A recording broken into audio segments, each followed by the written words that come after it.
பாஜகவிலிருந்து நமக்கு இப்பொழுது தேசிய செயலாளர் ராஜா அவர்கள் இணைப்பில் வந்திருக்கிறார்.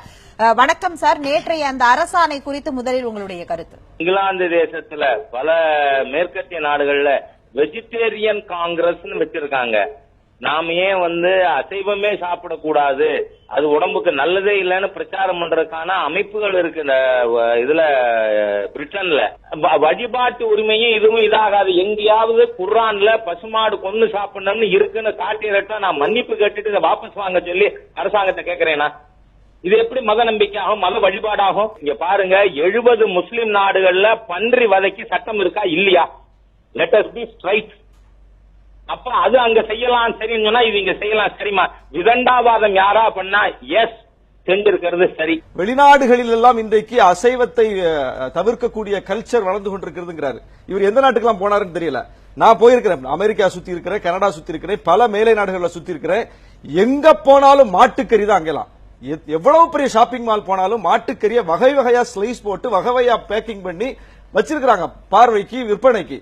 மாட்டுக்கறி உணவு தான் அங்கெல்லாம் பெரிய உணவே. அதுவும் குளிர் பிரதேசங்கள்ல மாட்டுக்கறி மிக முக்கியமான உணவாக இருக்கிறது. நீங்க நோபல் பரிசு பெற்ற சயின்டிஸ்ட் பற்றி எல்லாம் எடுத்து ராஜா அவர்களை பார்க்க சொல்லுங்க. அதுல 99 விழுக்காடு பேர் மாட்டுக்கறி சாப்பிடக்கூடியவர்கள். ஏதோ மாட்டுக்கறி இருப்பது உடம்பையே கெடுத்துரும், அது மூளையை மழுங்க வைக்கணும் என்பது போன்ற ஒரு பிரச்சாரத்தில் அவங்க ஈடுபடுறாங்க. பெரிய பெரிய கண்டுபிடிப்புகளை நிகழ்த்தியவர்கள் மாட்டுக்கறி உணவக்கூடிய விஞ்ஞானிகளாகத்தான் இருக்கிறாங்க. மாட்டுக்கறி கல்ச்சர் என்பது ஏதோ ஒரு குறிப்பிட்ட சமூகத்தின் கல்ச்சர் அல்ல. அவர் சொன்னார், குர்ஆன்ல ஒரு வசனம் இருக்குதா எடுத்து காட்டுங்க, பசுவை கொல்லலான்னு வசனம் இருக்குதான்னு கேட்டார். மாட்டை கொல்லலான்னு வசனம் இருக்குதா? நான் வாபஸ் வாங்கிறேன். நான் என்ன கேட்கிறேன், இது வெறும் முஸ்லிம்களுடைய பிரச்சனையாக சுருக்கி பார்ப்பதனுடைய விளைவு இது. இங்க இருக்கக்கூடிய கோயில்கள்ல பள்ளியிடுறாங்களா இல்லையா? அது என்ன குர்ஆனின் வழிகாட்டுதல் பள்ளியிடுறாங்களா? அவங்க குர்ஆனின் வழிகாட்டுதல் முஸ்லிம்கள் பள்ளியிடுறாங்கன்னா அது வேற. ஆனா இங்கே நாட்டினுடைய பெரும்பான்மை மக்களாக இருக்கக்கூடிய இந்து மக்கள் தங்களுடைய கோயில் விழாக்களில் தங்களுடைய நேர்த்திக்கடனை நிறைவேற்றுவதற்கு மாடுகளை பலியிடுகிறார்களா இல்லையா? இன்னைக்கு அதற்கு சேர்த்துதானே இந்த சட்டம் ஆப்படிச்சிருக்குது.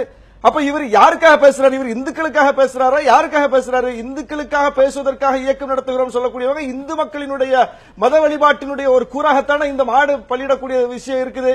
அப்ப இவர்கள் இந்துக்களுக்கும் எதிரானவர்கள். இதைத்தான் நாங்க தொடர்ந்து அமலப்படுத்திட்டு வரோம். இது ஏதோ முஸ்லிம்களுக்கு எதிரான சட்டம்னு சுருக்கி பார்க்க கூடாது. இது ஒட்டுமொத்த இந்த நாட்டினுடைய பெரும்பான்மை மக்களுக்கு எதிரான சட்டம். அப்புறம் சொன்னார், இது மாடு இனங்கள் அழிந்து வருது, மாடுகளை காப்பாற்றுவதற்கு தான் இந்த சட்டம். அதாவது அடிப்படையில ஒரு அம்சத்தை நம்ம புரிஞ்சுக்கணும். இந்த மாடு என்பது எப்போது விற்பனைக்கு சந்தைக்கு வரும்? அது கன்றா இருக்கும்போது வராது. 90 விழுக்காட்டுக்கு மேல அது கன்றாக இருக்கும்போது வராது.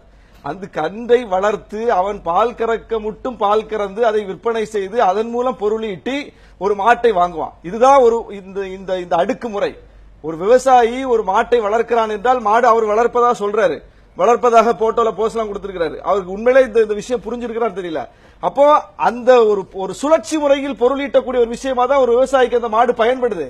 அதுல அவன் மாட்டை விற்பான். எப்ப விற்பான்னா அது பால் கறக்கிற அந்த தன்மை நின்ற பிறகு, அது அவனுக்கு பயன்படாது என்கிற நிலையில், அது வயதான பிறகு அதை விற்பான். அவர் பேசும்போது இன்னொன்னு சொன்னாரு, அரபு நாடுகள்ல எல்லாம் பன்றிக்கு தடை இருக்குது அப்படின்னாரு.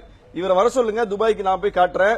மிகப்பெரிய ஷாப்பிங் மால், அதுல இன்னும் சொல்ல போனா ஃபார் நான் முஸ்லிம்ஸ் போர்டோட அந்த முஸ்லிம் அல்லாத மக்களுக்கு அவர்கள் விரும்பக்கூடிய உணவை கொடுக்கக்கூடிய நடைமுறை இன்றும் இருக்கிறது. எத்தனை அரபு நாடுகளை இவர் காட்டணும்னு சொல்லுங்க. அப்போ பொய்யை பேசிக் கொண்டிருக்கிறார்கள். முதல்ல அதெல்லாம் ஒரு செக்குலர் ஸ்டேட் கிடையாது. மத அடிப்படையிலே நாங்கள் ஆட்சி செய்கிறோம் என்று அறிவித்துக் கொண்டவர்கள், ஒரு மதத்தை தங்களுடைய ஆட்சியின் சட்டமாக ஏற்றுக்கொண்டவர்கள். இன்னும் சொல்லப்போனா ஜனநாயக நாடே கிடையாது. மன்னராட்சி நடக்கக்கூடிய அரபு நாடுகள்ல கூட நீங்க பன்றிக்கறிக்கு என்று தனியாக அவர்கள் செக்ஷன் வைத்திருக்கிறார்கள். இது மன்னராட்சி நடக்கக்கூடிய நாடா? இது ஒரு குறிப்பிட்ட மதத்தின் அடிப்படையில் நடக்கக்கூடிய நாடா? நீங்க எதோட ஒப்பிடுறீங்க? அவங்க கூட அங்க கொடுக்கலாம். இங்கே மக்களாட்சி நடைபெறக்கூடிய நாட்டில் செக்யூலர் ஸ்டேட்ல நீங்க ஒரு மதத்தின் அடிப்படையில் முடிவெடுப்பதை அப்படி எடுத்துட்டு அதையே முன்னுதாரணம் காட்டுவது, அரபு நாடுகளை முன்னுதாரணம் காட்டுவது மிக மோசடித்தனம்.